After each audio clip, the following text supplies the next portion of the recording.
Hi, it's Michelle from the Good Leaf Gourmet Tea Company, and today I'm going to talk about how to brew loose leaf tea. In my previous videos I did an introduction to tea, and we also talked about the difference between bag tea and loose tea. So today we're going to figure out how to brew loose tea.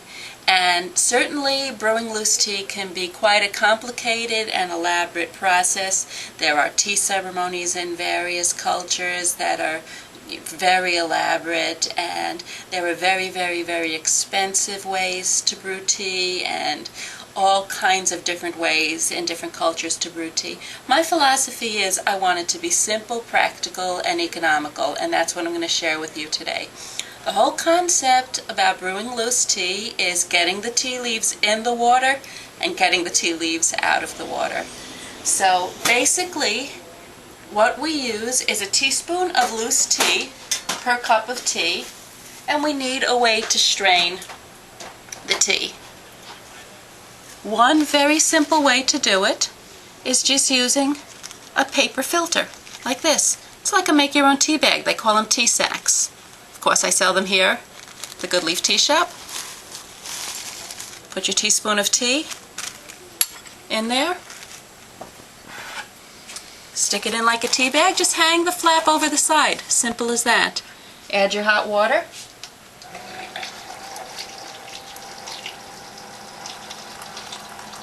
And you're in business. These tea sacks are heat sealable, so if you are so inclined you can iron it closed so that it's closed, but you don't have to. You could just hang the flap right over the side of the cup. Simple as that. Couple of minutes, you're going to have a nice cup of loose tea. A lot of people are familiar with these tea balls. I sell them in heart shape because they're so cute. They're not my favorite ways, but they're certainly an adequate way to start brewing loose tea. One of the reasons why they're not my favorite ways. They're a little difficult to open sometimes. You open it up, you put your spoon of loose tea in it, you close it up, and you would hang it over the side of your cup. You know what I use these for? I use these for putting spices in if I'm going to make soup or some sort of broth, and hang that over the side of the pot. I don't really like it as much for tea, but it is very pretty, and it's a good, nice starter way, because it doesn't have to be that fancy. Inserts for your cup are terrific ways to brew loose tea. Simple insert like this is, I think, my favorite way. You put your loose tea in there, stick that in the cup. Does that make sense? You can answer. Oh, yes. You cover it up so the aroma stays within. When it's done brewing, you strain out your tea leaves like that, and you've got tea.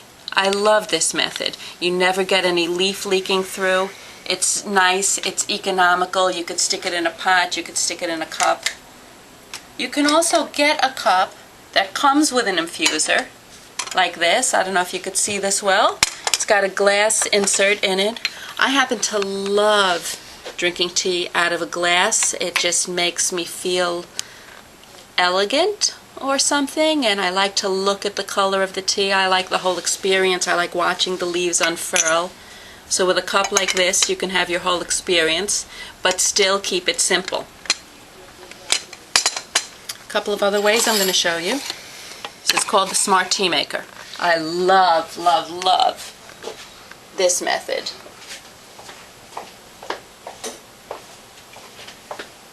You put your loose tea in it. You add your hot water.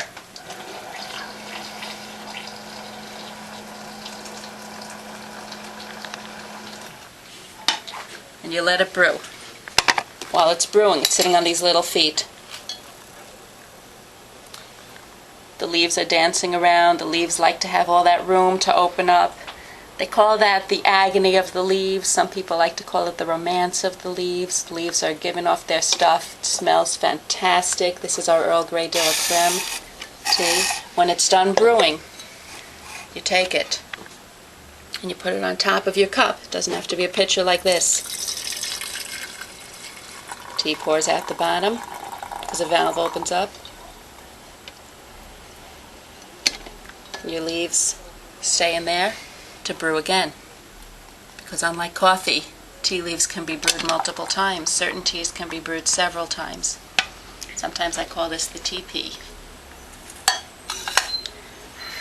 You can also get a tea for one set. Put the loose tea in there, you fill it with water, it brews in this top pot. When it's done, you pour it in there. There are teapots that have infusers in it. And then from there you can get much, much, much more elaborate. You can get a $100 cast iron teapot. You could get a $1,000 clay Chinese teapot, and I certainly welcome you if you become a true tea aficionado to explore those options. But if you're just getting started and you want tea to be part of your life, ta-da!